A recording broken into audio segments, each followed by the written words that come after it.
సర్వాధికారియు నిరంతర స్తోత్రార్హుడా, నీ ఘనమైన బలమైన నామాన్ని బట్టి నీకు స్తోత్రాలు.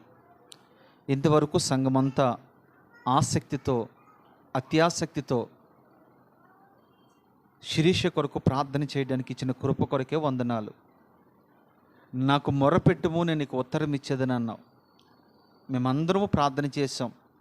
ఆ బిడ్డ జీవితంలో గొప్ప కార్యాలు మీరు జరిగించి, ఆ బిడ్డ వచ్చి ఆదివారం ఇదే స్థలంలో నిలబడి సాక్ష్యం చెప్పడానికి మీ కార్యం చేసినందుకు నిన్ను స్తుతిస్తూ యేసు నామములో అడుగుచున్నాము తండ్రి, ఆమెన్. అందరూ కూర్చుందాం.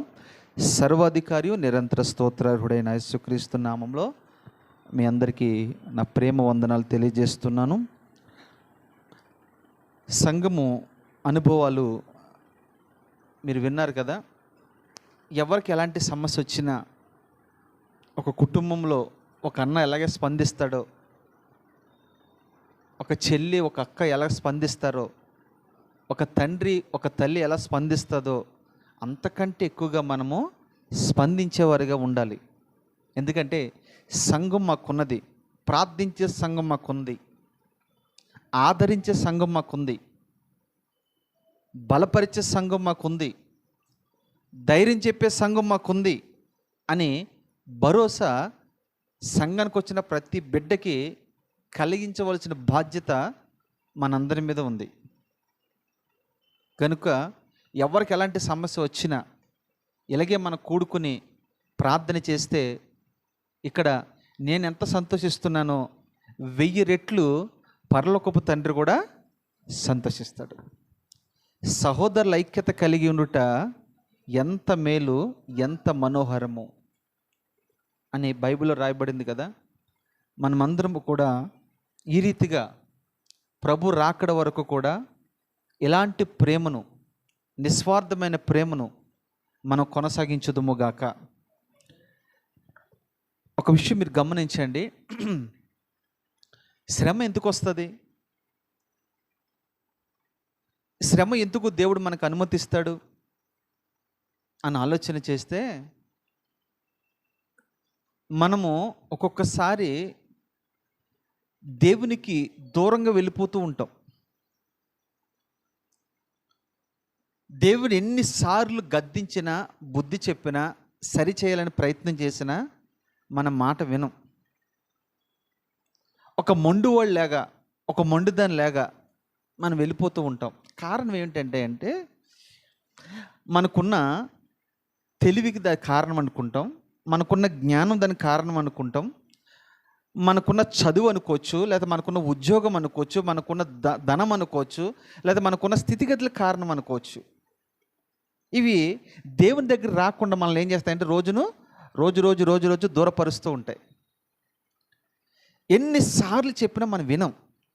అంతే ఒక్కోసారి ప్రభు ఏం చేస్తాడంటే రోగాలని, లేదా ఆర్థిక ఇబ్బందులను, లేదా సమస్యలను ఇవి అనుమతిస్తూ ఉంటాడు. వీటి ద్వారా తన యొద్దకు తను పిలుచుకోవాలని, మళ్ళీ తన యొద్దకు తన రప్పించుకోవాలని. ఇవన్నీ ఎందుకు అనుమతించాడో తెలుసా? నిన్ను ప్రేమిస్తున్నాడు కాబట్టి. ఒక తండ్రికి 2 కుమారులు ఉన్నారు. ఒక కుమారుడు తండ్రితో ఉంటున్నాడు, తండ్రి చెప్పిన మాట వింటున్నాడు. మరొక కుమారుడు అయితే ఆయన మాట ఇంట్లోనే ఉంటున్నాడే కానీ ఆయన ఎప్పుడు చర్చికి వెళ్ళడు, ఆయన ఎప్పుడు ప్రార్థన చేసుకోడు, ఆయన ఎప్పుడు తండ్రికి సపోర్ట్గా ఉండడు, అంత వ్యతిరేకంగా ఉంటున్నాడు. ఒకరోజు తండ్రి మీద తిరగబడి, నా ఆస్తి నాకు ఇచ్చేయి, నాకు రావాల్సింది నాకు ఇచ్చేయి, నేను దూరంగా వెళ్ళిపోతాను అన్నాడు. వాస్తవం చెప్పాలంటే తండ్రి కుమారుని చెయ్యి ఎందుకు విడిచాడా అని నేను ఆలోచన చేశాను. చెయ్యి పట్టుకుని ఉన్నంత కాలము కుమారుడు మాట వినల. ఎన్నోసార్లు చెప్పాడు, నాయన ఇది కరెక్ట్ కాదు, నువ్వు ఇలాగ ఉండాలి, నువ్వు అలాగ ఉండాలి అని చెప్పినా వినలేదు. సరే, మొత్తం మీద తండ్రి కుమారుని చెయ్యి విడిచిపెట్టాడు. ఎప్పుడైతే విడిచిపెట్టాడో కొన్ని రోజులు సంతోషంగానే ఉన్నాడు, కొన్ని రోజులు ఎంజాయ్ చేశాడు. కొన్ని రోజులు అనుకున్నాడు, నా తండ్రి ఇంటికి దూరం అయ్యాను కదా, నేను ఎంత ఎంజాయ్మెంట్తో ఉన్నాను చూసావా?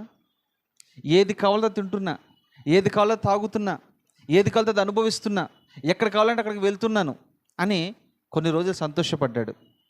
దాని తర్వాత ఆస్తి అంతా పోగొట్టుకున్నాడు. దిక్కు మొక్కు లేని వ్యక్తిగా మార్చబడ్డాడు. ఎవరు పరామర్శించినోడు లేడు. ఆ తండ్రి ప్రేమకిని, లోకస్తులు చూపించే ప్రేమకిని చాలా వ్యత్యాసం చూశాడు. చూసిన తర్వాత ఒక ఉద్యోగంలో జాయిన్ అయ్యాడు. తండ్రిని కాదని ఒక ఉద్యోగంలో జాయిన్ అయ్యాడు.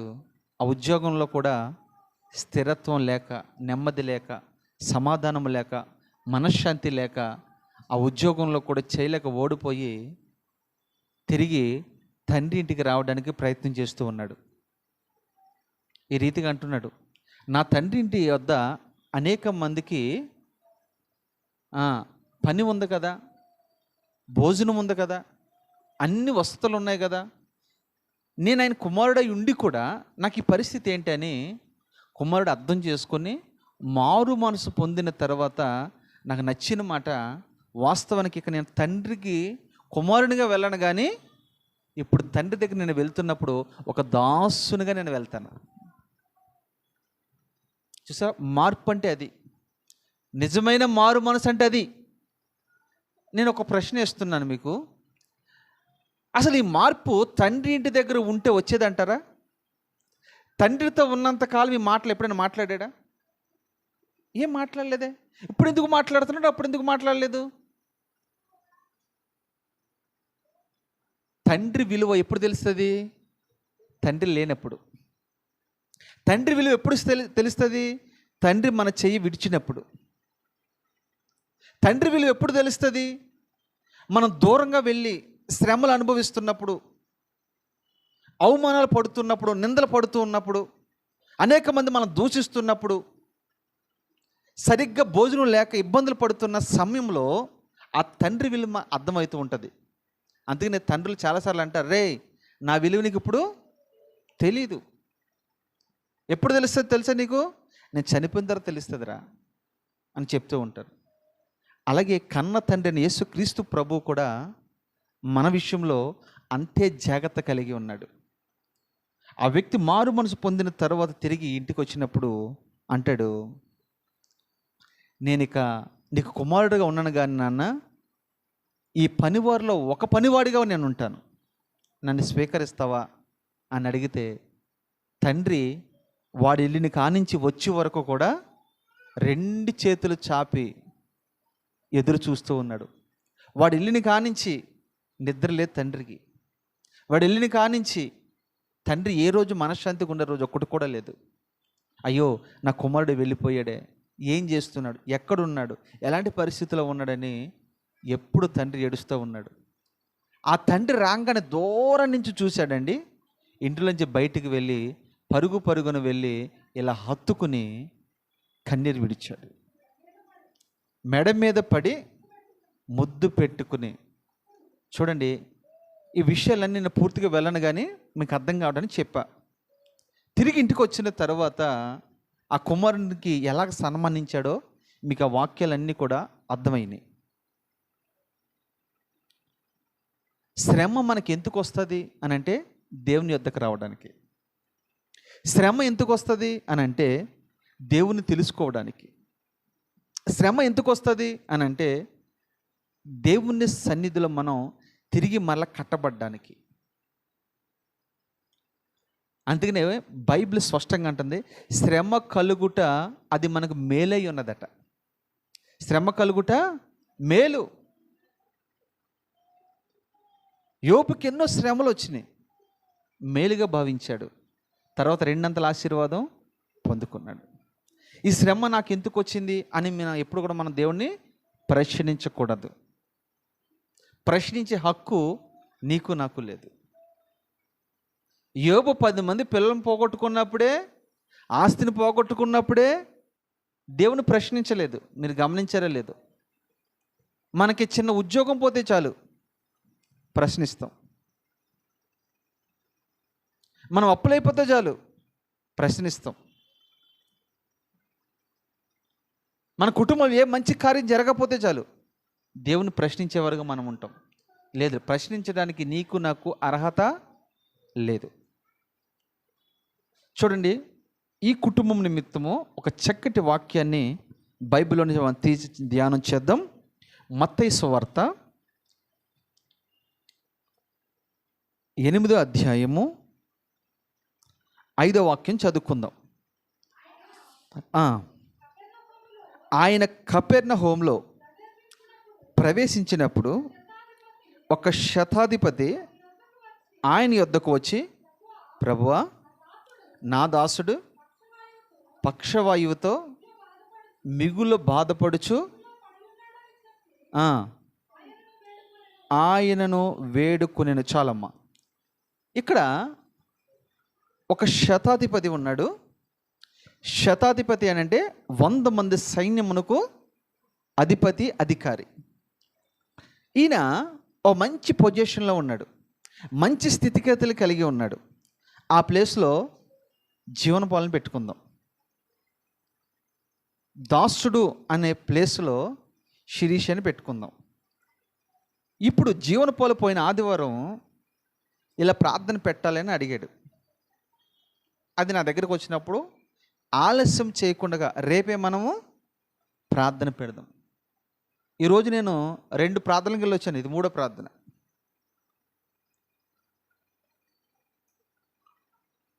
ఎందుకు ఆలస్యం చేయకుండా ఈరోజు పెడదామని అన్నానంటే, ఇలాంటి విషయాలు ఆలస్యం చేయకూడదు. ఈ శతాధిపతి యేసుక్రీస్తు ప్రభుల వారు కపెర్నహూముకు వస్తూ ఉన్నాడనే సంగతి విన్న వెంటనే, వాస్తవానికి ఆయన అధికారం కలిగి ఉన్నాడు కనుక, ఆయన హోదా కలిగి ఉన్నాడు కనుక, ఆయన ధనవంతుడు కనుక, గొప్ప జ్ఞానవంతుడు కనుక, గొప్ప స్థితిగతులు కలిగిన వాడు కనుక, ఎవరినో ఆ ఇంటిలో ఉన్న ఒక పాలేరునో, లేదా ఒక పనివాడినో, లేదా ఒక స్నేహితుడినో, లేదా ఒక తెలుసున్న వాడినో పంపించవచ్చు కూడా. ఎందుకంటే ఆయన అలాంటి పొజిషన్లో ఉన్నాడు. కానీ ఈ శతాధిపతి ద్వారా మనం నేర్చుకోవాల్సింది ఏంటో తెలుసా? అంత ఉన్నతమైన స్థాయిలో ఉండి కూడా ఆయన యొద్దకు వచ్చాడట. చాలు ఈ మాట. ఆయన యొద్దకు వచ్చాడు, వెతుక్కుంటూ ఆయన యొద్దకు వచ్చాడు. ఆయన యొద్దకు వచ్చి వారిని ఎంత మాత్రమైనా త్రోసిపుచ్చే దేవుడు కాదు. నువ్వు ఎంత ఘోర పాపివైనా, నువ్వు ఎలాంటి పరిస్థితుల్లో నువ్వు ఉన్నా, నీ దేవుని దగ్గరికి నువ్వు వచ్చినప్పుడు ఆయన నిన్ను ఎంత మాత్రమో త్రోసివేయడు. ఆయన దగ్గరికి కుష్ఠరోగులు వస్తున్నారు, కుంటివారు వస్తున్నారు, గుడ్డివారు వస్తున్నారు, పక్షవాతంతో బాధపడిన వారు వస్తున్నారు, వ్యభిచారులు వస్తున్నారు, దొంగలు వస్తున్నారు, నరహంతకులు వస్తున్నారు. కానీ లోకమైతే వాళ్ళని ఏం చేస్తుందంటే దూరం పెడుతుంది, లేదా వెలివేస్తుంది, లేదంటే శిక్షిస్తుంది. కానీ నీవు నేను ఆరాధించిన దేవుడు ఉన్నాడు చూసారా, నువ్వెన్నిసార్లు ఆయనకు దూరం అయిపోయినా, ఎన్నిసార్లు ఆయన సన్నిధికి రాకుండా నువ్వు దూరం అయిపోయినా, ఆయన సన్నిధిలో ఎప్పుడు మోకరించి ప్రార్థన చేసి ప్రభువా నాకు ఇది కావాలని నోరారా నువ్వు పలకకపోయినా, ఆ తండ్రి ప్రేమ ఎంత గొప్పదో చూడండి. నా కుమార్తెకి సమస్య వచ్చిందా అని మనల్ని అందరినీ సమకూర్చింది ఎవరు? ఇక్కడ నేను కాదు, ఇక్కడున్న జాన్ ప్రవీణ్ కాదు, ఇక్కడున్న ఎబినేజర్ కాదు, ఇక్కడున్న జీవనపాలు కాదు, లేకపోతే ఇక్కడున్న దొరబాబు కాదు, తర్వాత నాగేంద్ర బాబు కూడా కాదు. మనందరిని ఎవరు సమకూర్చారు? దేవుడే సమకూర్చాడు. పరిశుద్ధాత్మ దేవుడు మనల్ని ఏం చేయడు తెలుసా? పురుకొలిపాడు. తండ్రి ఒకరిని ఆకర్షిస్తేనే కానీ ఎవరు తండ్రి పాదాల యొద్దకు రారు కదా. ఇంతమంది ఈ టైంలో వచ్చారంటే ఆ శుక్రవారం ఇంతమంది వస్తలేదు. శిరీష నిజంగా అదృష్టవంతురాలే కదా. ఇంతమంది వచ్చారంటే మామూలు విషయం కాదు. నిజంగా శిరీష దేవుడు ప్రేమిస్తూ ఉన్నాడు. ఇంతమందిని ఎందుకు సమకూర్చాడో తెలుసా? ఇందాక జీవనపులో ఒక ప్రార్థన చేశాడు. నినివే పట్టణం మీదకి దోషం వచ్చినప్పుడు వెంటనే రాజు అందరినీ సమకూర్చాడు. దేవుని ఉగ్రత రాబోతుంది ఇక్కడికి అని దైవజనుడు చెప్పగానే రాజు వెంటనే విని స్పందించి ఆ దేశంలో వాళ్ళందరినీ కూడా ఒక తాటకు తీసుకొచ్చాడు. వాళ్ళందరూ ప్రార్థన చేశారు. మీకు తెలుసా, మనం అందరం ఇలా ఏకీభవించి ప్రార్థన చేయటం వల్ల ఒకడు 1000 మందిని తరిమితే ఇద్దరు 10,000 మందిని తరుముతారు. ఐక్యతలో అంత బలం ఉంది.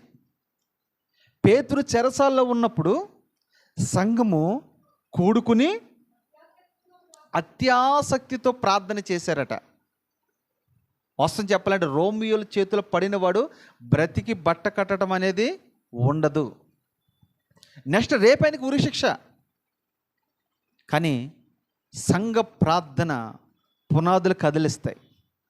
సంఘ ప్రార్థన భూకంపాలు పుట్టిస్తాయి. మేడగదిలో వారు కూడి ఉన్న స్థలం ఏమైందట? కంపించెను. మనమందరం ప్రార్థన చేశాం కదా, ఈ ప్రార్థన ఎక్కడ వ్యర్థంగా పోదండి. నేను అంటాను, ఈ రాత్రే శిరీష జీవితంలో దేవుడు అద్భుతం చేశాడు.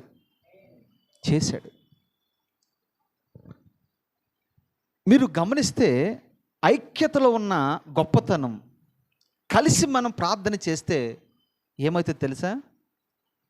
ఎలాంటి బంధకాలు ఒక వ్యక్తి ఉన్నా విడిపించబడతాడు. అందుకనే సంఘ ప్రార్థన అంటే నేను బాగా నమ్ముతాను.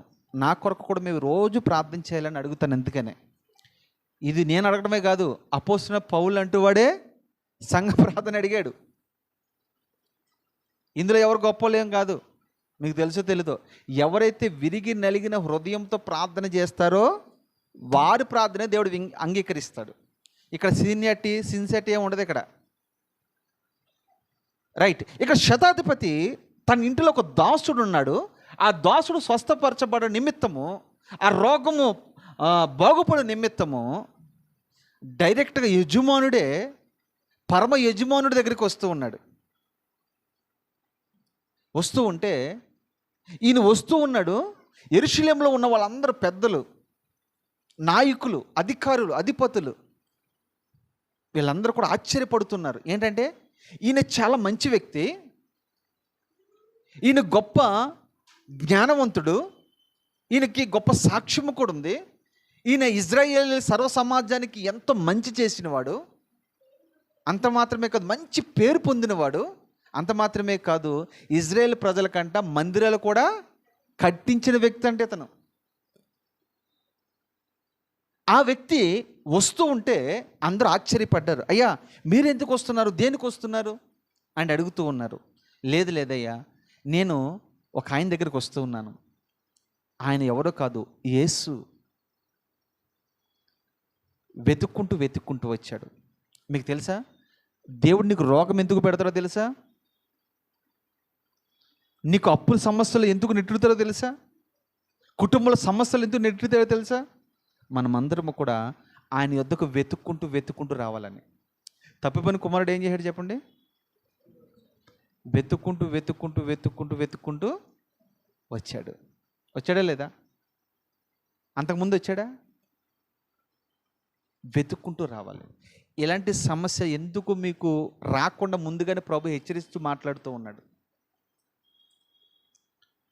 ఆ శతాధిపతి దగ్గరికి వచ్చిన తర్వాత, ప్రభువా నా దాసుడు ప్రార్థన చేస్తున్నాడు. ఇక్కడ దీన్ని ఏమంటాడంటే ప్రార్థన. ఏమని ప్రార్థన చేస్తున్నాడు తెలుసా? ఆయన వచ్చాడు, రాగానే ఆయన మోకాళ్ళ మీదకు దిగి 2 చేతులు పైకెత్తి ప్రభుని వేడుకుంటూ ఉన్నాడు. చదివాము ఇప్పుడు. ప్రభువా నా దాసుడు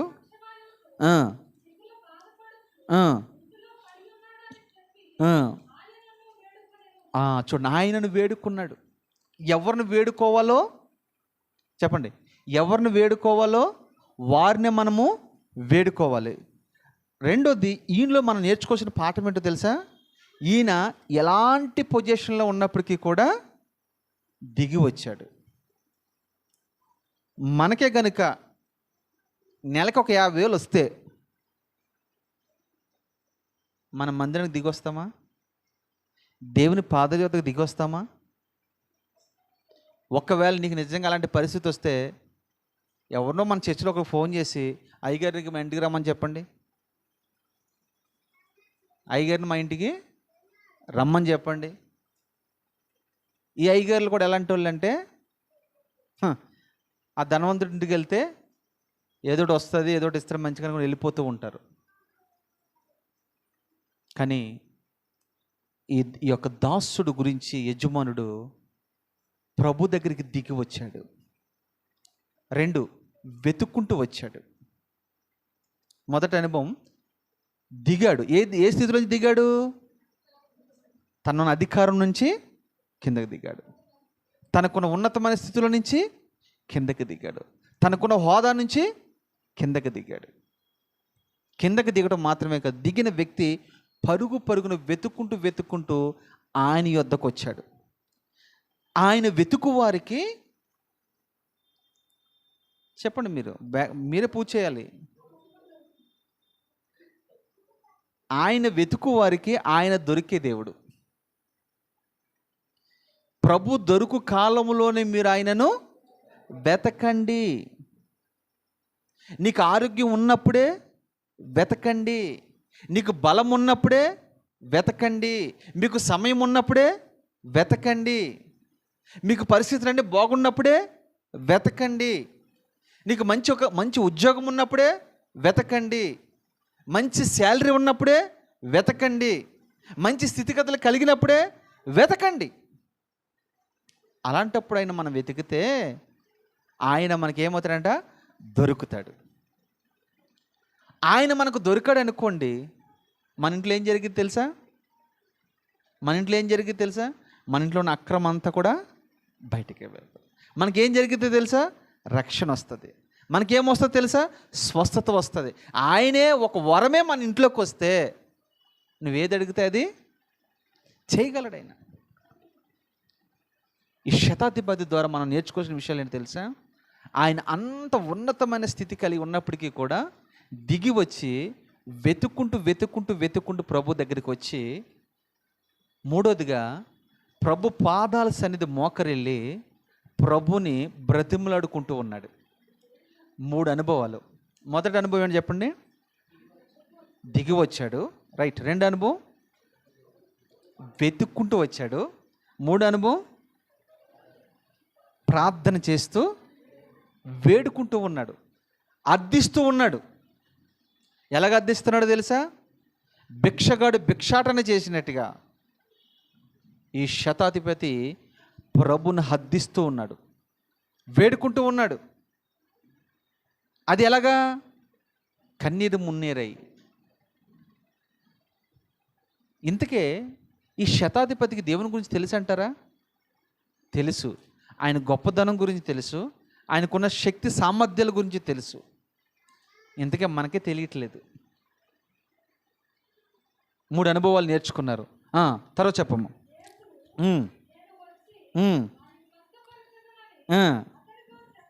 చూడండి, ఈ మాట ప్రభు ఎందుకు అన్నాడు? మీరు ఎవరైనా చెప్పగలరా? వాస్తవానికి ప్రభు ఏమనాలంటే, సరేయా ఆ వ్యక్తిని తీసుకురా, నేను స్వస్థపరుస్తాను అని అనాలి. కానీ ఇక్కడ ప్రభు ఉల్టా ఏమన్నాడు తెలుసా? నేనే వస్తాను, నేను మీ ఇంటికి వచ్చేదా? ఓ అధికారి, నేను మీ ఇంటికి వచ్చేదా? ఓ సైన్యాధిపతి, నేను మీ ఇంటికి వచ్చేదా అని అంటూ ఉన్నాడు. అదే మనం ఎవరమైతే ఏమనే వాళ్ళము? రెండయ్యా అని మనం రెడ్ కార్పెట్ వేసేవాళ్ళం. ఎందుకు ఆ మాట ప్రభు అన్నాడు? ఎవరైనా చెప్పగలరా? ఆ మాట ఎందుకు అన్నాడు ప్రభు?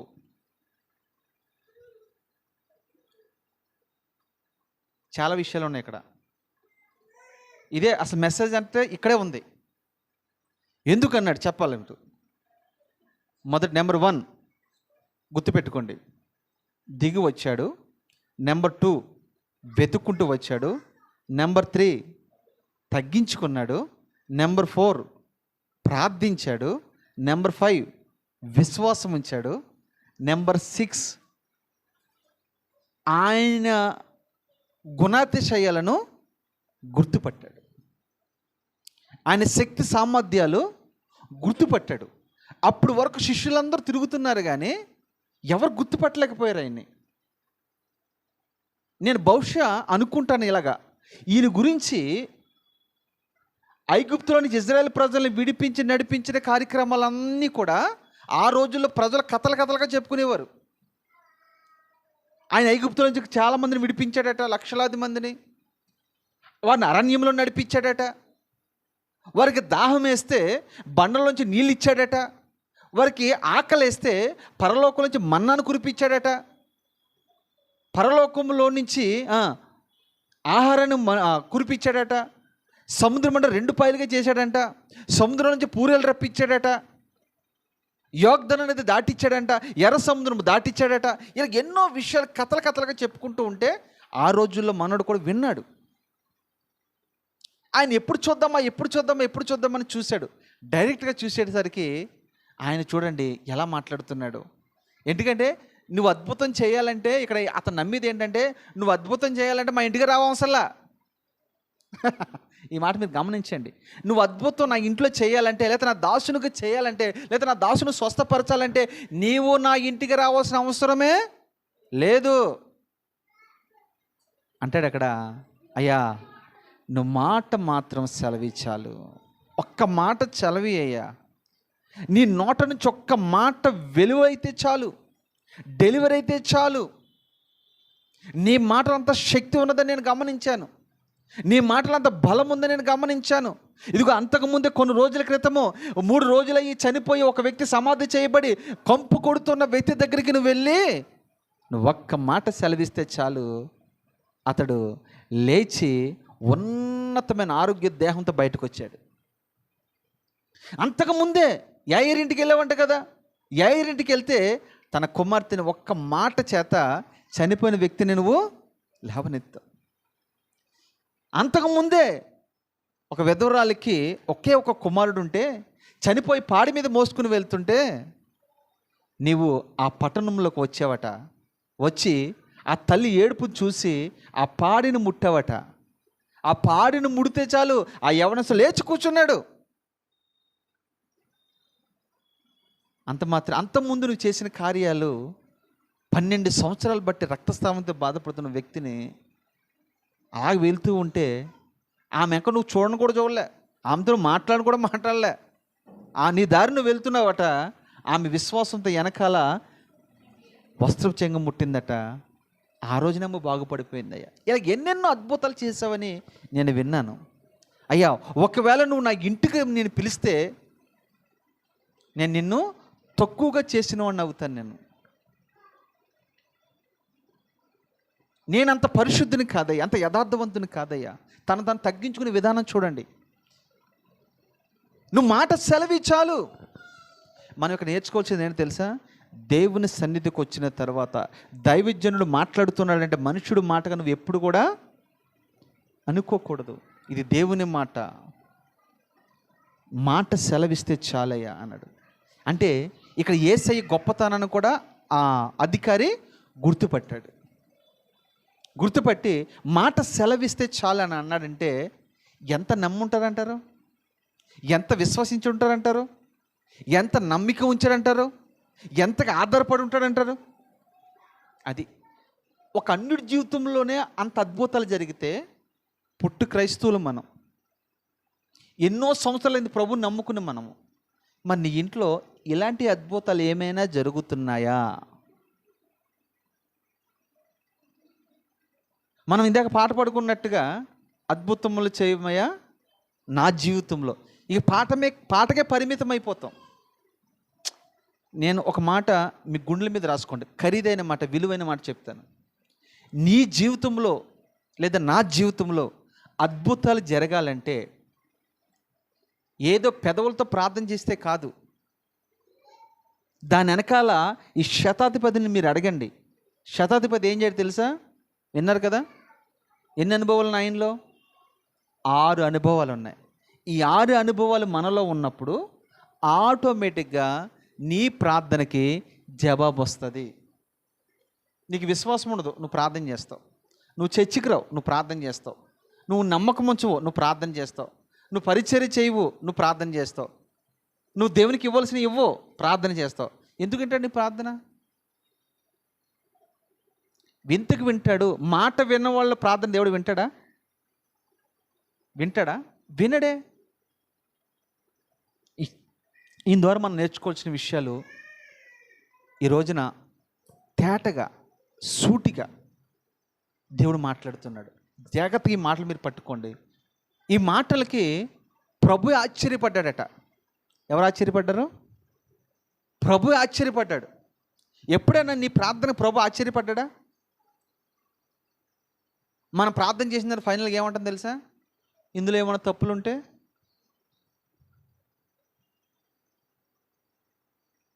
అంటే నీ ప్రార్థన నీకే, నువ్వు చేస్తుంది మంచిదే, కానీ పైగా మనం ఇది ఒక ఊతపదం అయిపోయింది. లేదు, నీ ప్రార్థనలో యథార్థత ఉండాలి, నీ ప్రార్థనలో నీతి ఉండాలి, నీ ప్రార్థనలో విశ్వాసం ఉండాలి, నీ ప్రార్థనలో నమ్మిక ఉండాలి, నీ ప్రార్థనలో అసంచలమైన విశ్వాసము కలిగి ఇది దేవుడు చేశాడు అని నమ్మి విశ్వసించి నీ ప్రార్థన ముగించేటట్టుగా నువ్వు ఉంటే ఖచ్చితంగా నీ ప్రార్థన దేవుడు వింటాడు. శతాధిపతి వద్ద ప్రభు మాట్లాడుతున్న మాట, అయ్యా మీ ఇంటికి నేను వస్తానయ్యా అని అంటే శతాధిపతి అంటున్నాడు, లేదయ్యా. శతాధిపతి ప్రభువా, చూడండి నేను పాత్రుడను. వాళ్ళు ఎందుకు పాత్రుడుగా మనం అడుగుతాం, మనలో మన మాట. నాగేంద్రబాబు నేను అడుగుతాను చెప్పయ్యా, అతను పాత్రుడా కాదా? వాస్తవం మాట్లాడుకుందాం మనం. పాత్రుడే. ఎందుకంటే అతనికి అధికారం ఒకటే కాదు, డబ్బు ఒకటే కాదు, హోదా ఒకటే కాదు, పరిస్థితులు ఒకటే కాదు, అతను ఇజ్రాయేల్ ప్రజలకు చాలా మంచి చేశాడు. దేవాలయాలు కట్టించాడు, అప్పటికి వాళ్ళు మంచిగా చూసుకుంటున్నాడు, ఇవన్నీ చేస్తున్నాడు. ఆయనలో తప్పేముంది? ఆయనలో పోనీ ఒక మాట, ఈయనలో తప్పు ఉందని ఎవరేమైనా అన్నారా? ఇప్పుడు పొట్టు చెక్కి ఉన్నాడు, పొట్టు చెక్కి అక్రమస్తుడు, అన్యాయస్తుడు అన్నారు. ఎందుకని? రూపాయికి 10 రూపాయలు వసూలు చేస్తున్నాడు. అవునా? అతను ప్రభుని వెతుక్కుంటూ వస్తే ఎవరికి తెలిస్తే నన్ను చంపేస్తారేమోనని మనోడు ఎక్కడికి వెళ్ళాడు? మేడి చెట్టు ఎక్కాడు. ఎందుకంటే భయముతో. ఎందుకంటే అతనికి మంచి సాక్ష్యం లేదు. ఒకవేళ నేను ప్రభుని వెతుక్కుంటూ వెళ్తే ఇదే సందని వాళ్ళు ఏం చేస్తారు? కాళ్ళ మధ్యలో వేసి తొక్కేసి నన్ను చంపేస్తారు. కానీ ఈయన దగ్గర అలాంటిది ఏం లేదే. ఎవరి దగ్గర అన్యాయంగా తీసుకోలేదు, అన్యాయంగా సంపాదించలేదు. ఇతను అక్కడికి నీతిగా ఉన్నాడు, యథార్థంగా ఉన్నాడు. అందులో దేవుని యందు భయభక్తులు కలిగి ఉన్నాడు, విశ్వాసం ఉంది, తగ్గింపు అన్నీ ఉన్నాయి. కానీ ఈ వ్యక్తి ఏమన్నాడు తెలుసా? అయ్యా నీవు నా ఇంటికి రావడానికి నేను పాత్రుని కాదు. ఎంత గొప్ప విషయాలు ఈయన దగ్గర ఉన్నది చూడండి. వాక్యం అండి, క్షుణ్ణంగా మనం చదివినప్పుడు వాక్యం నీతో మాట్లాడుతుంది. అప్పుడు ప్రభు ఏమన్నాడు తెలుసా?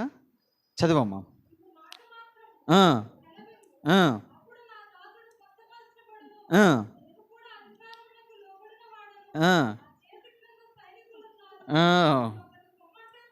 ఓకే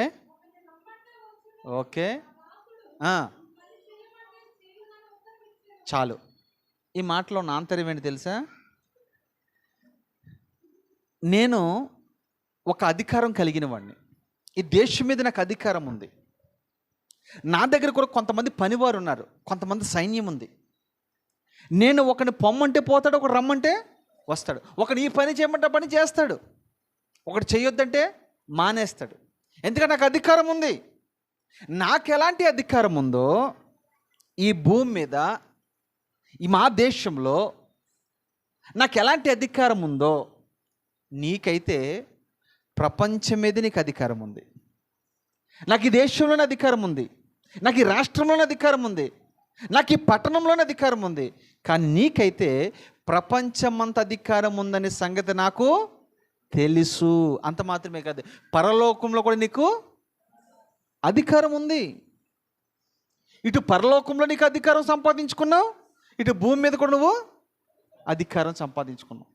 ఒక రోజున పరలోకంలో ఇలాంటి సమస్య ఒకటి వచ్చింది. ఏంటయ్యా సమస్య అంటే, యోహాను, ప్రకటన గ్రంథం రాసిన యోహాను దర్శనంలో తేరి ఒకడు చూస్తూ ఉన్నాడు. ఆ దర్శనంలో ఆయనకి ఏం కనపడుతుంది తెలుసా? ఏదో ఒకటి బండలు బండలుగా చుట్టేసి ఒకటి ఉంది. జీవగ్రంథం అంటారు దాన్ని. ఆ జీవగ్రంథాన్ని అది కనపడుతుంది కానీ అందులో ఏముందో సంగతి తనకు తెలియట్లేదు. అది ఎవరైనా ఓపెన్ చేసి నాకు చెప్తారేమోనని ఆ జీవగ్రంథాన్ని దర్శనంలో పట్టుకుని మీకాయల దగ్గరికి వెళ్ళాడు, గాబ్రియల్ దగ్గరికి వెళ్ళాడు, షెరాబుల దగ్గరికి వెళ్ళాడు, కెరూబుల దగ్గరికి వెళ్ళాడు, నలుగురు పెద్దలు ఉన్నారు పెద్దల దగ్గరికి వెళ్ళాడు. అందరి దగ్గర తిరుగుతున్నాడు. వాళ్ళు అన్నారు, అమ్మో మాకు తెలియదు, మాకు రాదు, ఇది మేము ఓపెన్ చేయాలి, దీని మీద ఓపెన్ చేసే అధికారం మా దగ్గర లేదు అన్నారు అందరూ. ఇదేందయ్యా, నువ్వు దూతవే కదా, అప్పుడేమో నువ్వు భూమి మీద ఇస్కియా విషయంలో ఏ అద్భుతాలు చేశావు, నువ్వు 1,85,000 మందిని చంపావు కదా, నువ్వెంత బలవంతుడు నువ్వు, ఈ చిన్న బుక్ ఓపెన్ చేయడానికి నీ దగ్గర బలం లేదా? లేదయ్యా. అందరిని అడిగాడు పాపం, ఏ ఒక్క దూత కూడా దాన్ని ఓపెన్ చేయలేకపోతున్నారు. చూడండి, ఈ గ్రంథము విప్పుటకైనను చూచుటకైనను యోగ్యుడెవ్వడను కనబడనందున అతను బహుగా దుఃఖపడుతూ ఉన్నాడు. ఆ పెద్దలలో ఒకడు ఏడవకము,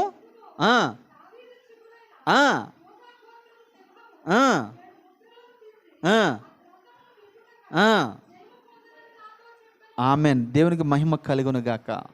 ఈ 7 ముద్రలు విప్పడానికి పరలోకంలో ఎవ్వరికి అధికారం లేదు, ఎవరికి బలము లేదట.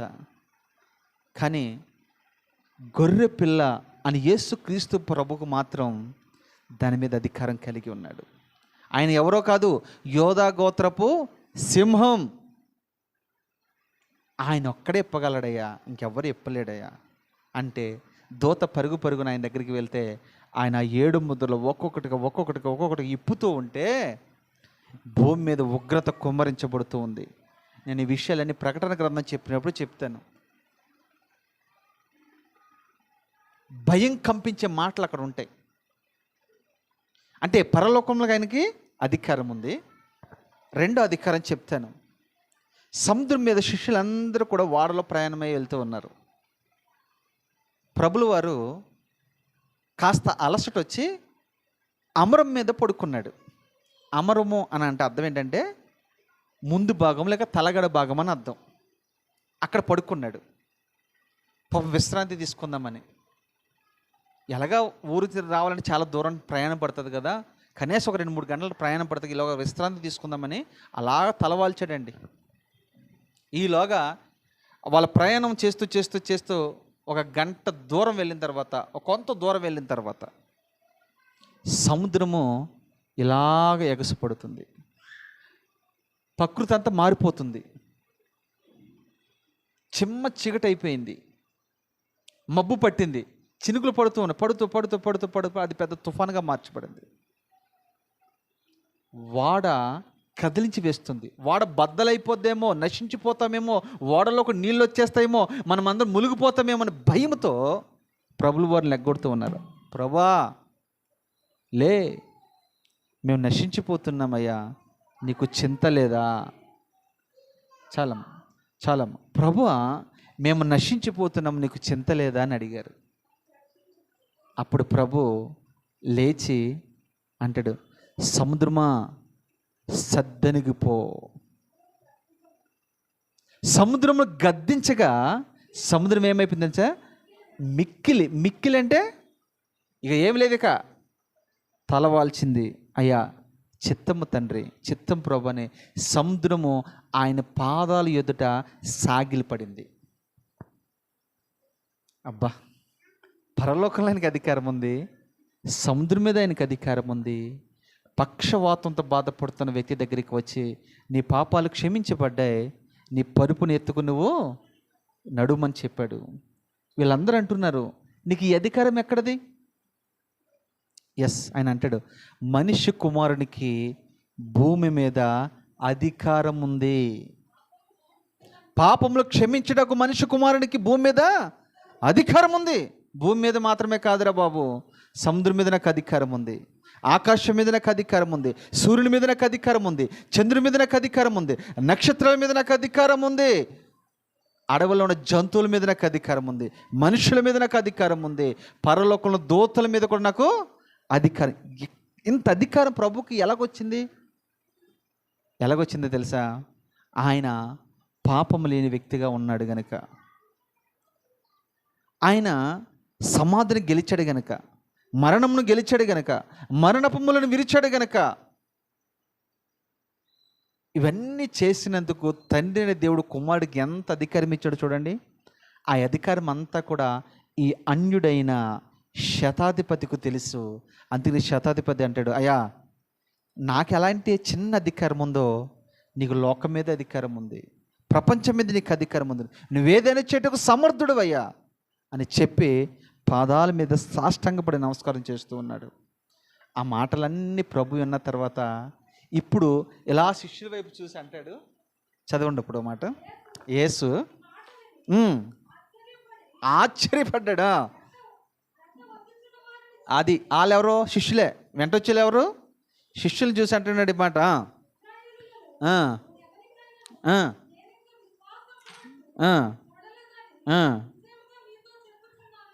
నేను ముగిస్తున్నాను. ప్రభు వెంబడించుతున్న వారిని చూసి, శిష్యుల్ని చూసి ఒక మాట అంటున్నాడు. ఆ వ్యక్తిని వాళ్ళందరి ముందు నిలబెట్టి అంటాడు, అయ్యా ఈయనలో ఉన్న విశ్వాసం మీకుందా? ఈయనలో ఉన్న తగ్గింపు జీవితం మీకుందా? ఈయనలాగా లోబడే జీవితం మీకుందా? ఈయనలాగా విధేయత చూపే జీవితం మీకుందా? ఈయనకున్న విశ్వాసం మీకుందా? ఈయనలాగా మీరు ప్రార్థన చేయగలుగుతున్నారా? ఈయనలాగా మిమ్మల్ని మీరు తగ్గించుకోగలుగుతున్నారా అని శిష్యుల వైపు ఆయన వెంబడిస్తున్న జన సమూహాన్ని చూసి అక్కడ మాట్లాడుతున్నాడు ప్రభు ఈ మాట. అప్పుడు ప్రభు అంటాడు, అయ్యా నువ్వెంతగా నా సన్నిధిలో తాను తగ్గించుకున్నవాడు, తాను హెచ్చించుకున్నవాడు తగ్గించాడు.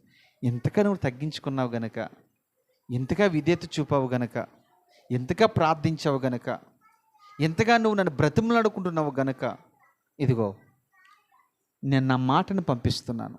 నువ్వు అన్నట్టుగా నేను రాను. నా మాట మీద నీకు అంత నమ్మకం ఉంది కదా, అంత విశ్వాసం ఉంది కదా, నేను రాను, కానీ నా మాటను పంపిస్తున్నాను. ఆయన మాట పంపించాడండి. ఆయన మాట వెతుక్కుంటూ ఆ శతాధిపతి ఇంటికి వెళ్ళింది. ఆ గడియలోనే అతని దాసుడు చూడండి స్వస్థత పొందాడు. ఈ మాట ఏం చేయండి తెలుసా?